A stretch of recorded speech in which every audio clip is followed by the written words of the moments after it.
بسم اللہ الرحمن الرحیم۔ ماں کی عظمت سے کسے کلام ہو سکتا ہے؟ جو کافر دہریے اللہ تعالیٰ کی ربوبیت اور کبریائی کا کھلا انکار کرتے ہیں، مگر ماں کی عظمت کے وہ بھی قائل ہیں، حالانکہ ماں خالق حقیقی کی صفت تخلیق کا ایک محدود اور ہلکا سا پرتو ہے۔ کبھی مائیں بیٹوں کی عظمت، کردار اور گفتار کا سبب بنتی ہیں، کبھی بیٹے بیٹیاں ماں کی عظمت کو چار چاند لگاتے ہیں۔ انسان میں عظمت کا رنگ اس کے کردار سے ابھرتا ہے، اور کردار میں خوبصورتی، کشش اور پاک بازی خدا پرستی سے آتی ہے، اور انسان اپنی ذات کی نفی کر کے خدا کی ذات کو مقدم رکھتا ہے۔ آج سے 5 صدی پہلے ایسی مائیں خاصی تعداد میں نظر آتی تھیں، جبکہ آج مادہ پرستی کا اس قدر غلبہ ہو چکا ہے کہ مادریت کو بھی بوجھ سمجھا جانے لگا ہے۔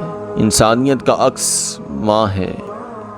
اس حوالے سے دنیا کے کئی مفکرین کے ارشادات آپ کے سامنے پیش کیے جا رہے ہیں۔ میں زندگی کی کتاب میں سوائے ماں کے اور کسی کی تصویر نہیں دیکھتا۔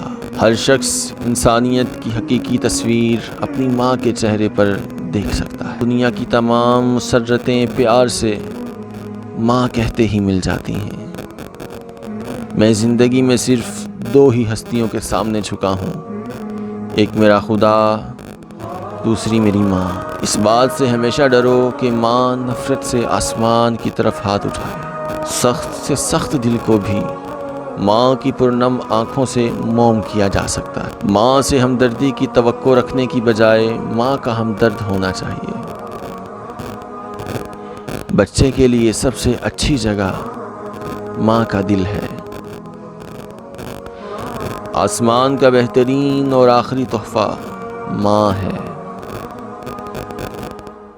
ماں کی محبت حقیقت کی آئینہ دار ہوتی ہے۔ دنیا میں سب سے حسین شے صرف ماں ہے۔ اگر مجھے ماں سے جدا کر دیا جائے تو میں پاگل ہو جاؤں گا۔ ماں کا پیار ایسا ہے جو کسی کے سیکھنے اور بتانے کا نہیں۔ ماں نے مجھے جرنیل بنا دیا۔